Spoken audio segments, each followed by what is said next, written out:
자, 오늘도 미국에서 제가 느낀 것들을 이야기해보는 시간을 갖도록 하겠습니다.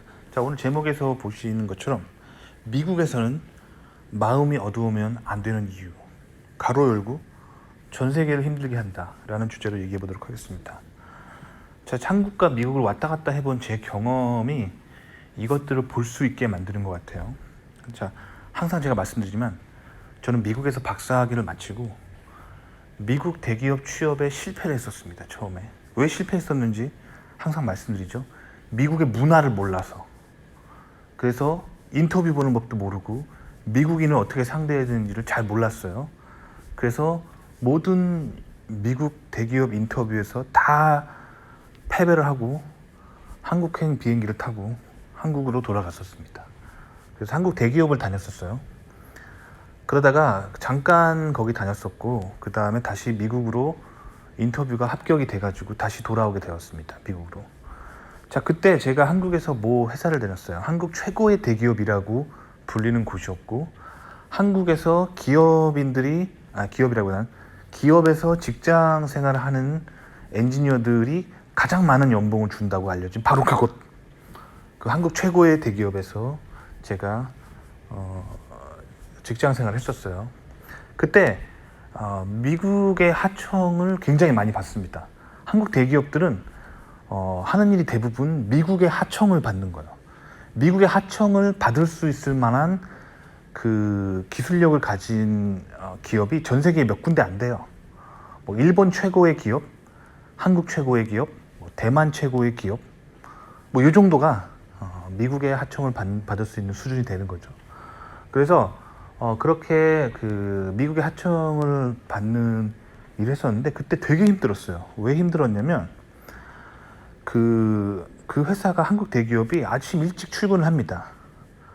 그래서 한 8시, 그때까지는 8시 반? 8시 반, 그래요. 8시 반 정도까지는 그 회사에 다 출근을 해야 돼요, 아침에.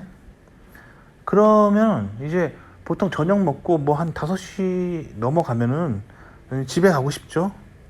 근데 꼭 미국 고객과의 화상회의가 꼭 저녁 한 8시쯤에 잡혀 있어요.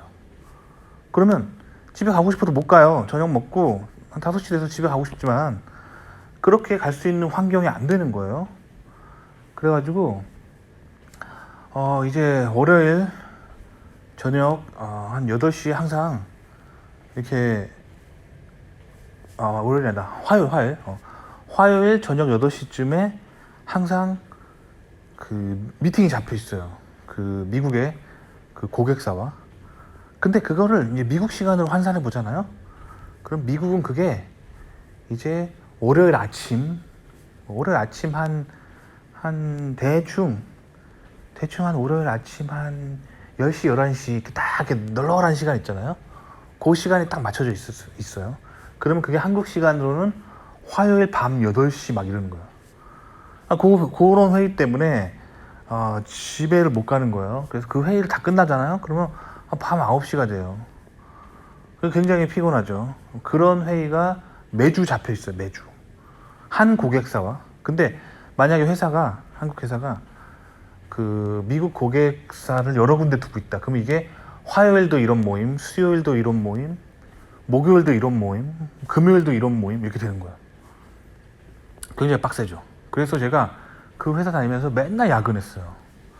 맨날 주중에 맨날 늦게 가는 거예요. 막 밤 10시 이렇게 가는 거예요. 왜냐면 9시 정도에 회의를 끝나면 되는데 또 회의가 길어질 수도 있고, 어떤 미국 회사들은 한국 시간으로 밤 10시에 회의를 잡기도 해요. 그러면 그런 회의 끝나면 밤 12시에 끝나는 거예요. 진짜 힘들죠. 그래서 그러면 그렇게 일했으면 아침에 늦게 오는 걸 허용해줘야 될 거 아니에요. 다음날 또 아침 일찍 출근해야 돼요. 그러니까 너무 힘들었어요. 너무 힘들었고 조금 이거를 한국 사람들이 좀 편한 시간에 맞춰주면 안 되나 늘 불만이었는데, 이 미팅을 스케줄하는 사람이 그 한국 대기업의 상무님들과 전무님들이었어요. 그렇기 때문에 무서워서 말하겠어요? 전무님이나 상무님한테 가가지고 밤 8시에 평일날 뭐 저녁 9시에 이렇게 회의 시작하면은 너무 힘들어서 어떡하냐. 이거 조금 땡겨달라. 이 말을 해야 되는데, 자, 봐봐요. 그래서 돈 주는 갑이 누구냐면 미국이에요. 그러니까 미국 사람들 편한 시간을 맞춰주는 거예요. 그러니까 한국이 편하려면, 예를 들면 한국이 뭐 한 저녁 5시쯤에 회의를 잡고 저녁 5시에 딱 회의하고 딱 6시에 끝나고 6시에 퇴근하면 얼마나 좋아, 그죠? 한국 사람들의 그 로망을 이루려면 미국 고객사가 아침 7시에 회의를 잡아야 되는 거죠. 그럼 미국 고객사가 싫어하는 거죠. 근데 사실 이거를 잘 조율하면 되거든요. 근데 한국 임원들이 미국에 맞춰줘 이렇게 막 나오는 거예요. 미국에 맞춰줘.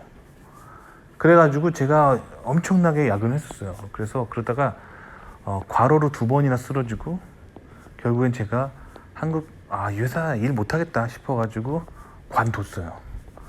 그래서 너무 힘들었어요. 근데 저는 그래도 돌아갈 구멍이 있었기 때문에, 미국 박사였기 때문에, 미국에 취업 가능성이 있었기 때문에 저는 이렇게 관둘 수가 있었지. 그 당시에 그 회사를 다녔던 한국 학위 소지자들, 그러니까 유학파 아닌 사람들은 갈 데가 없는 거예요. 왜냐면 거기가 한국 최고의 연봉을 주는 곳이기 때문에 사람들이 그걸 다 못 내려놓는 거예요. 최고의 연봉과 최고의 커리어인데 요걸 내려놓으면 내 삶이 이제 뭐 B급의 대기업 가거나 중소기업 가야 되는데 그거를 못 내려놓는 거예요. 그 돈과 그 커리어를 못 내려놓는 거죠. 그래서 그 회사 다녔을 때 한국 사람들은 진짜 힘든데 일을 악물고 막 다 다니는 거예요. 일을 악물고 막 다니는 거예요. 뭐 그런 회사였어요. 근데 막상 제가 미국에 왔거든요. 미국에 오니까 이 고객사로 온 거예요. 그러니까 그 갑이었던, 제가 한국 회사 다닐 때 그 갑 중에 갑이었던 그 미국 대기업으로 제가 면접을 붙어가지고 이제 미국으로 오게 된 거예요. 미국 대기업에서 이제는, 예전엔 제가 을의 입장으로 이렇게 미국의 비위를 맞춰주는 입장이었는데 제가 막상 그 갑의 입장에서 미국 대기업을 들어가니까 다른 시선이 보이는 거예요. 무슨 시선이었냐면 그 미국에서 하는 일은 제조를 안 하는 거예요. 설계 중심적, 특허 중심적, 아이디어 중심적, 항상 말하죠. 이런 식으로 일하는 거예요. 그래서 미국 회사들은 대부분 공장이 없습니다. 처음에 이제 제가 깜짝 놀랐던 게, 미국의 그 대기업에 첫 출근을 했는데 회사 앞에 잔디밭이 있는 거예요. 그 앞에 이제 주차장이 있어요. 그래서 거기서 차를 세우고 내려가지고 첫 출근을 했는데 회사 앞 잔디밭에 사슴이 있는 거예요.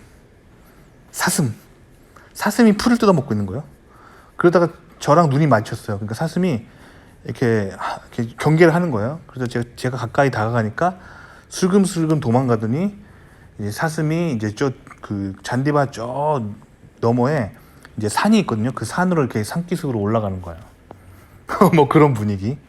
사슴은 기본이고 토끼도 되게 많아요. 토끼도 그 미국의 야생 토끼는 그 약간 황토색이거든요. 그러니까 황토색, 그러니까 흑색깔, 그러니까 우리가 알고 있는 하얀색 예쁜 토끼 있잖아요.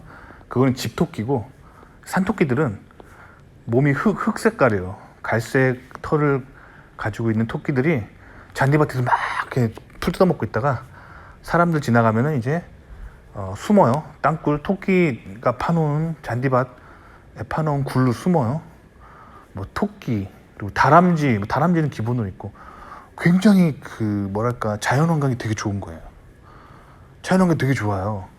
왜냐면 제조를 안 하기 때문에 오염물질을 방출하지 않기 때문에 자연이 너무 깨끗해요. 그런 환경입니다. 그래서 들어갔는데 미국 회사들은 대부분 그 안에 아무것도 없어요.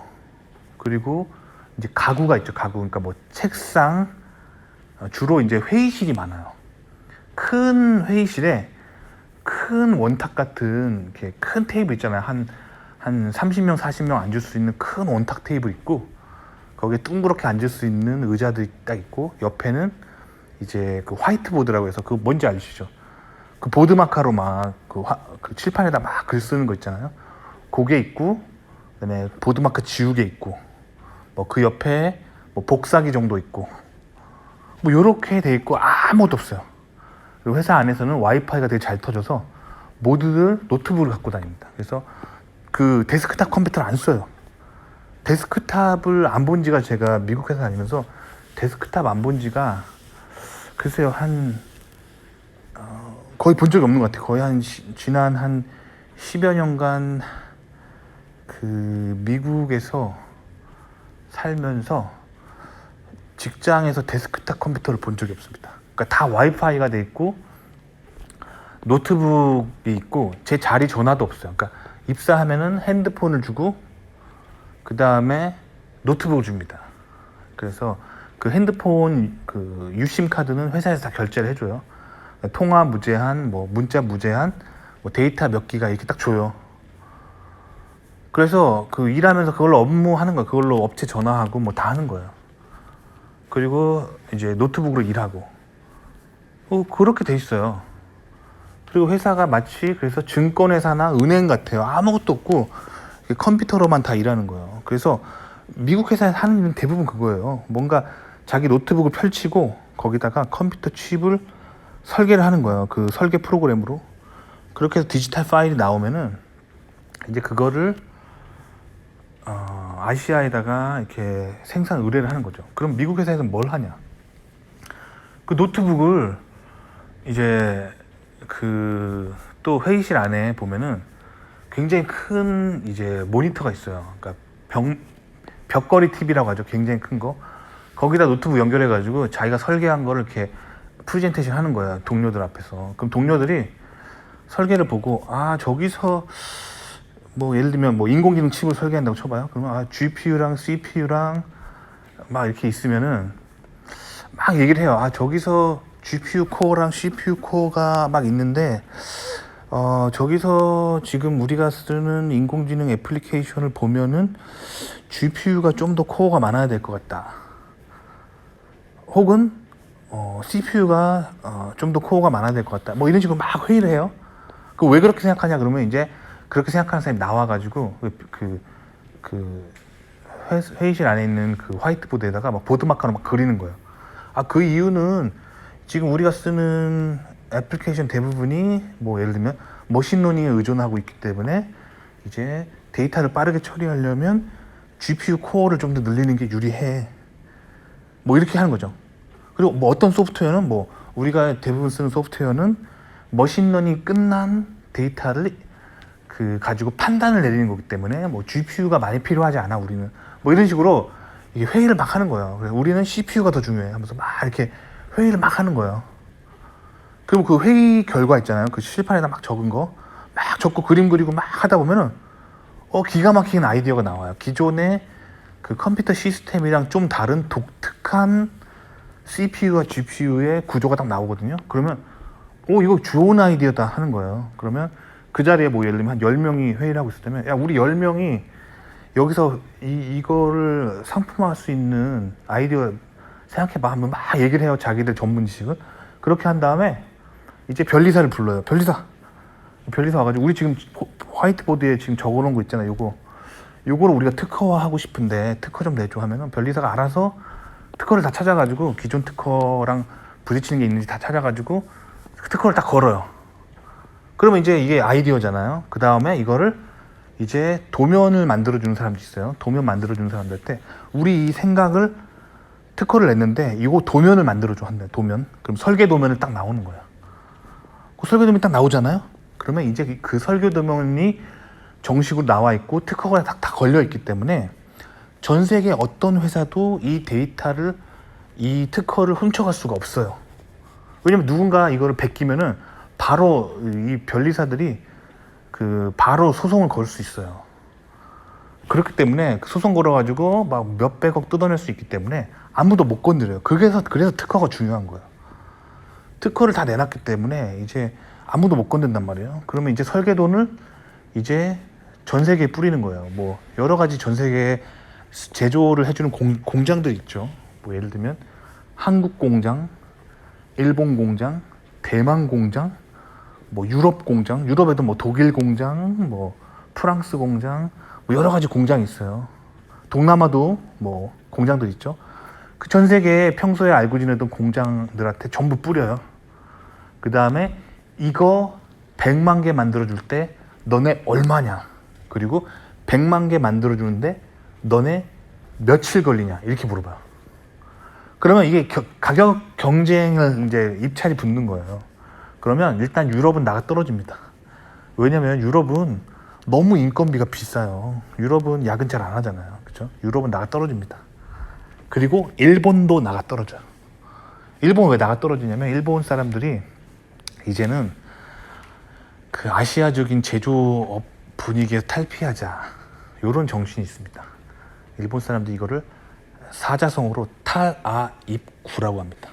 아시아에서 탈피해서 구라파로 간다, 즉 유럽으로 간다, 이런 뜻이에요. 일본은 아시아에서 탈출해서 유럽으로 간다, 이런 정신을 가지고 있어요 요즘. 그러니까 먹고 살만해졌다는 거죠. 그래서 야근을 잘 안 합니다. 그래서 일본이 나가 떨어져요. 가격이 안 돼. 가격이 너무 비싸. 그러면은 결국에는 대만이랑 한국이 딱 남아요. 유럽보다 싸고 일본보다 싸요. 그러면서도 빨리 만들어줘. 그러니까 아주 박빙이야. 대만이랑 한국이랑 박빙인데 요새 대만이 한국보다 무조건 싸게 한다, 한국보다 무조건 빨리 만든다, 요 정책이에요. 그러니까 대만이 승리합니다. 그러면 한국 입장에서는 너무 불안한 거예요. 왜냐면 미국 오더를 대만이 다 따가고 있어요 요즘. 다 따갑니다. 그러니까 이제 한국의 대기업의 뭐 사장님, 연구소장님, 상무님, 전무님들은 너무 마음이 어두운 거예요. 대만한테 다 뺏기는 거야. 뭐 예를 들면 한국이 100만 개 만들어주고, 뭐 예를 들면 뭐 예를 들어볼게요. 그냥 대충 제가 예를 들자면 뭐 100만 개 만들어주고 뭐 1000억 원을 받는다, 요렇게 한국이 입찰을 했다고 쳐봐요. 그러면 대만은 까보면은 100만 개 만들어주는데 우리는 800억이면 해줄게, 700억 원이면 해줄게, 이렇게 나오는 거예요. 그리고 한국이 6개월 걸린다, 그러면 우리는 5개월에 끝내줄게, 이렇게 나오는 거예요. 굉장히 무섭죠. 굉장히 무서워요. 그래서 그렇게 할 수 있는 근본 원인은 뭐냐면 야근이에요. 대만 친구들 보면 진짜 잠을 안 자요. 진짜 빡세게 일합니다. 주말에도 일하고 진짜 빡세게 일해요. 그렇기 때문에 한국이 요즘 게임이 안 돼요. 왜냐면 한국은 이제 야근하고 주말 근무하고 막 이런 거를 즐겨 했던 게 지금 한국의 40, 50대 세대들이고, 이제 한국도 일본처럼 이제 저녁에 있는 삶을 살고 싶어요 라고 하기 때문에 한국이 안 돼요. 절대 안 돼요. 그런데 이 한국의 전무님, 상무님들, 이런 임원들은 마음이 되게 어두운 거예요. 왜냐면 지금 그렇게 대만한테 모든 수주를 거의 다 뺏기고 있거든요. 그러면 이제 자기들도 실적을 내야 되는데 너무 어두운 거예요. 그래서 자꾸 밑에 사람들한테 계속 야근해라, 그 회의 같은 거는 저녁에 잡아야 된다, 계속 그렇게 하는 거예요. 아시겠죠? 자, 근데 정작 미국 분위기는 하청을 줄 때 막 그렇게 너무 쪼진 않는다는 거예요. 그냥 미국 입장에서는, 합리적인 소비자의 입장에서 전 세계에 입찰을 한 다음에 제일 싸고 제일 빨리 만들어주는 데를 그냥 선택하는 거예요. 선택하면은 걔네들이 그 100만 개를 6개월 안에 만들어준다고 처음부터 계약을 했기 때문에 그 계약을 수락하는 거예요. 그리고 그냥 시작하는 거예요. 그리고 오히려 미국 측 입장에서는 웬만하면 그 아시아의 상황에 맞춰주려고 하는 거죠. 얘네들이 100만 개 6개월에 만들어준다고 했으니까 그렇게 할 거고, 그리고 그걸 위해서 중간에 기술 회의를 해야 되는데 적당한 입장에서 적당하게 하면 된다, 이런 생각 가지고 있어요 미국 사람들은.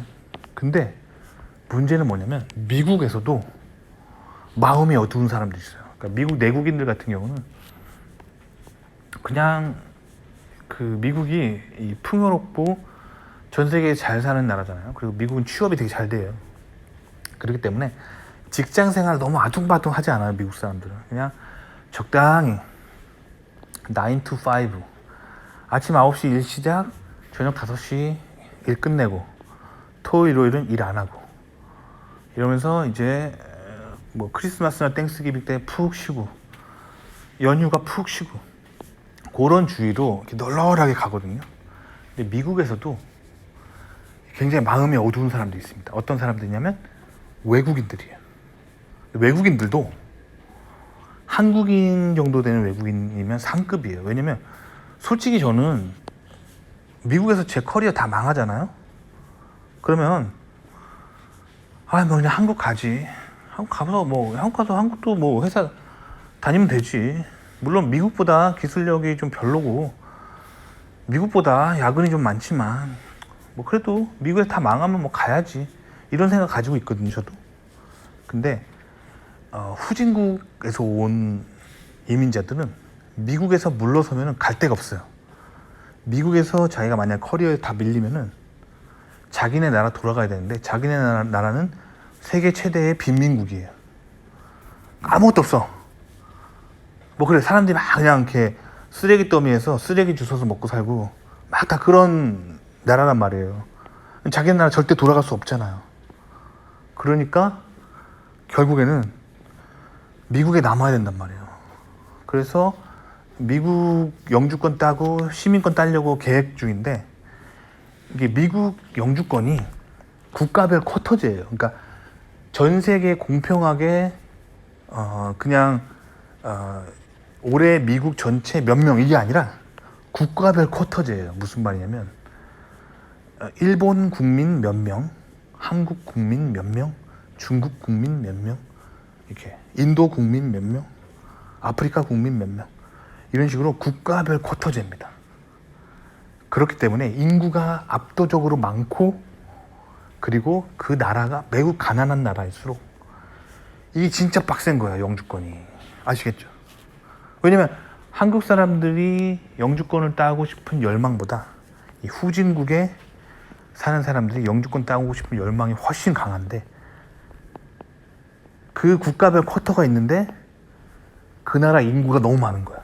그러면은 박 터지는 거야. 뭐 영주권 하나 따려고 막 30년씩 막 기다리고 막 그래 되는 상황이 펼쳐지는 거예요.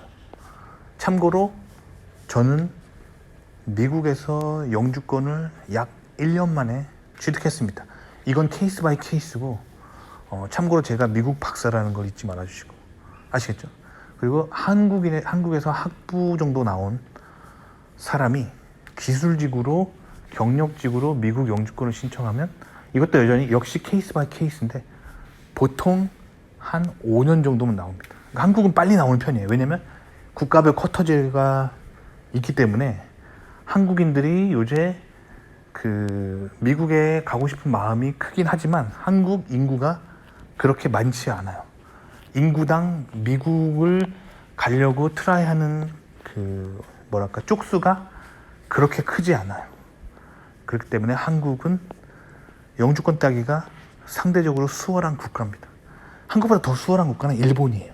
일본 사람들은 아예 미국에서 나가서 살 생각 자체를 잘 안 합니다. 영어가 너무 어렵기 때문에 잘 안 합니다. 그래서 일본 사람들은 영주권 따기 진짜 쉽고요. 자, 아시겠죠? 이런 구조예요. 그러니까 이 후진국에서 온 사람들은 마음이 진짜 어두워요. 그래서 미국에서 이렇게 뭔가 설계한 제품들을 아시아에다 하청을 하잖아요. 그러면 솔직히 말하면 제가 만약에 그런 하청을 준 업체들을 기술적으로 드라이브하는 역할을 하고 있다면 만약 제가 한국 회사를 드라이브한다고 쳐봐요. 그럼 한국 사람들한테 제가 모질게 못하는 거예요. 왜 그럴까요? 나도 한국 출신이고 한국에서 맨날 야근해서 힘든 거 알기 때문에 그냥 한국 사람들이 뭐 미국 시간 한 11시쯤에 회의를 잡았는데 회의가 시작됐는데 그게 한국에서 밤 9시인 거예요.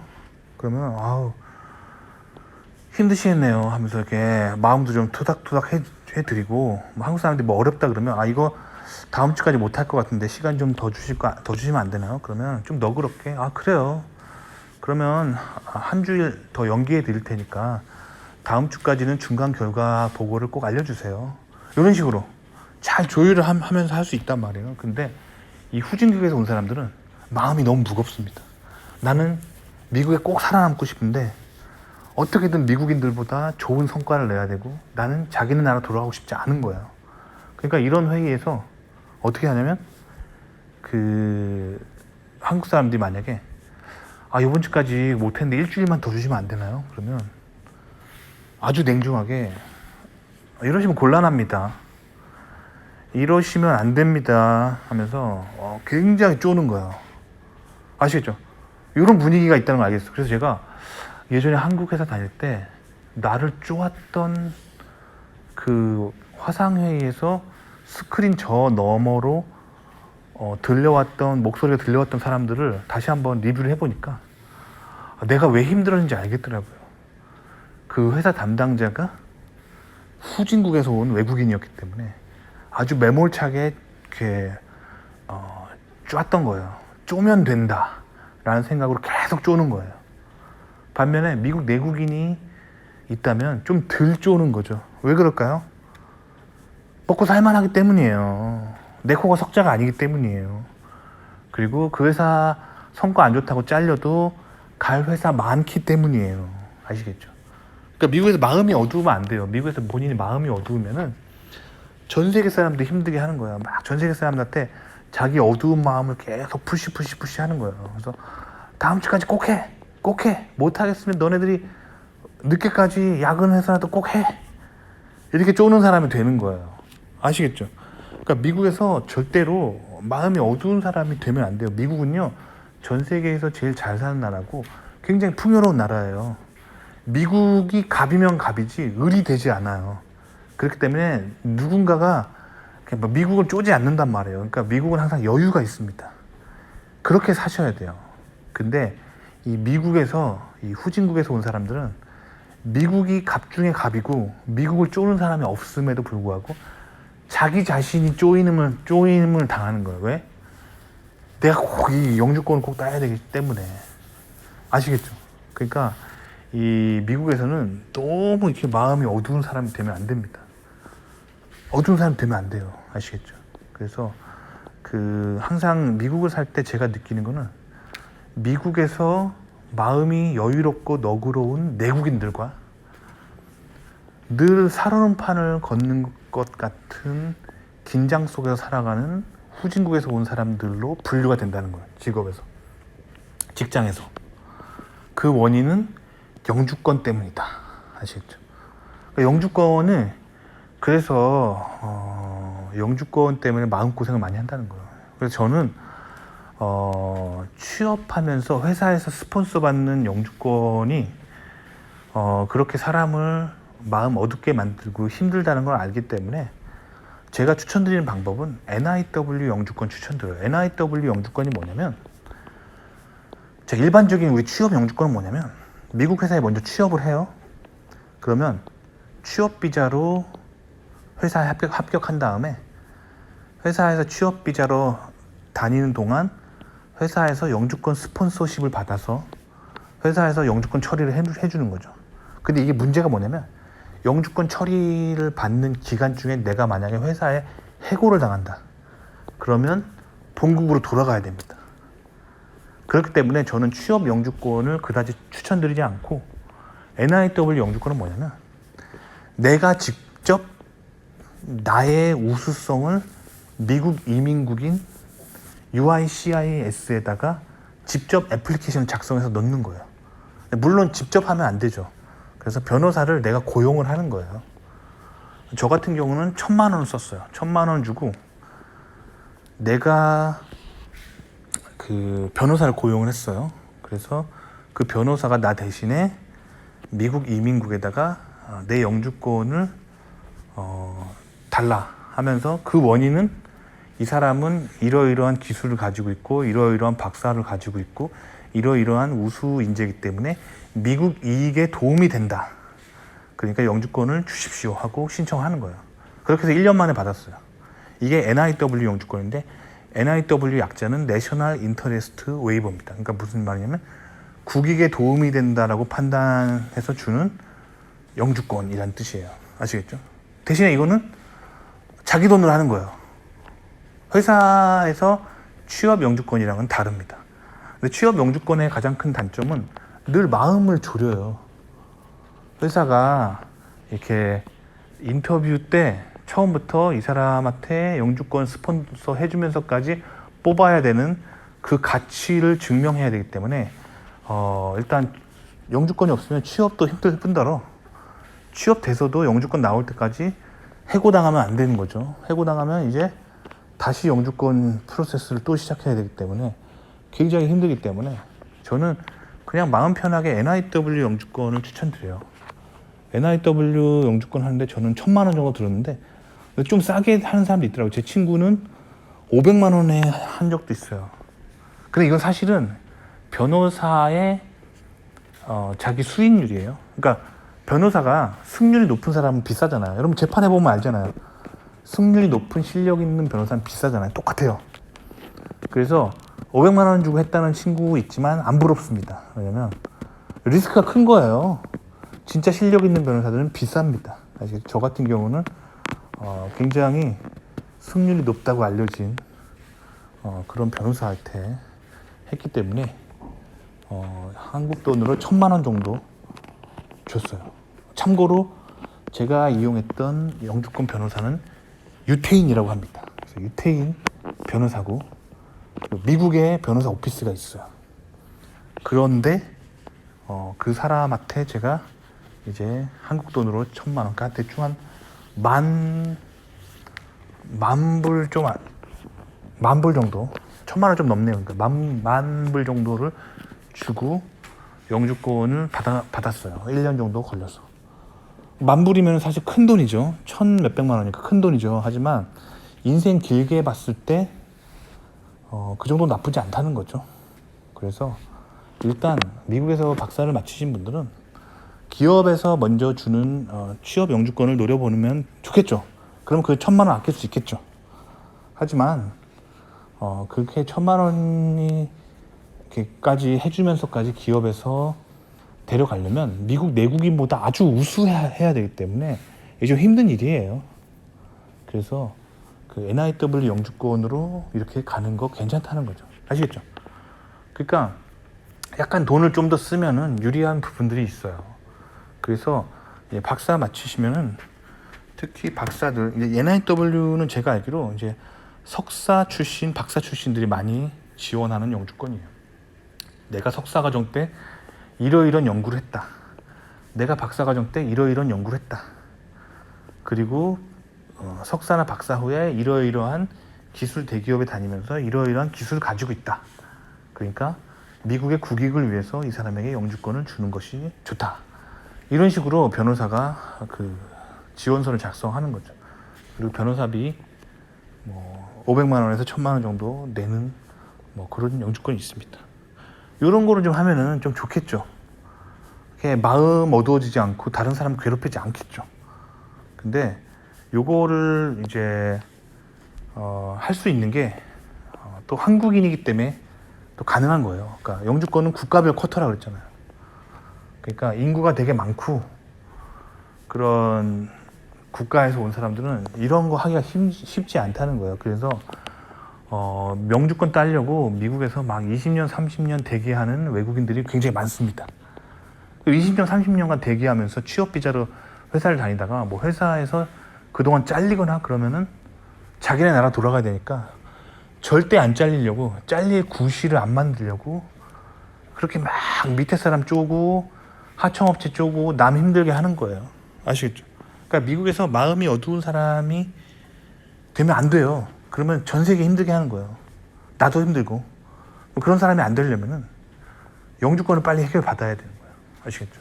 그래서 이 마음의 평화, 그거를 위해서는 안정적인 미국에서의 삶이 중요한데 그걸 할 때 가장 중요한 게 신분이에요. 신분. 영주권을 빨리 따야 된단 말이에요. 아시겠죠? 그래서 그 미국에서 마음이 어두운 사람이 되지 않으려면 영주권을 빨리 쉽게 따라. 이게 제가 드리고 싶은 조언이고, 그래서 석박사 출신들은 조금 유리한 게 이런 NIW 영주권이라는 제도가 있다는 거죠. 근데 NIW 영주권이라는 제도는 보통 석사, 박사들이 많이 하고 학부 출신들도 하긴 하는데, 솔직히 인간적으로 학부 출신들이 자기 기술 가지고 막 이렇게 NIW, 미국의 국익에 도움이 된다고 증명해야 되는데 쉽지 않겠죠. 쉽지 않겠죠. 쉽지 않아요. 그래서 뭐 세계적인 뭐 스타트업의 CEO나 뭐 그 정도 되면은 뭐 학부 출신도 뭔가 자기가 이뤄놓은 업적으로 이렇게 영주권 어떻게 해볼 수 있겠지만 잘 안 되기 때문에 보통 일반적으로는 석사나 박사, 특히 박사 위주로 많이 지원하는 게 NIW 영주권의 트렌드다 라는 거 정도 아시면 좋을 것 같아요. 도움이 되셨기 바랍니다.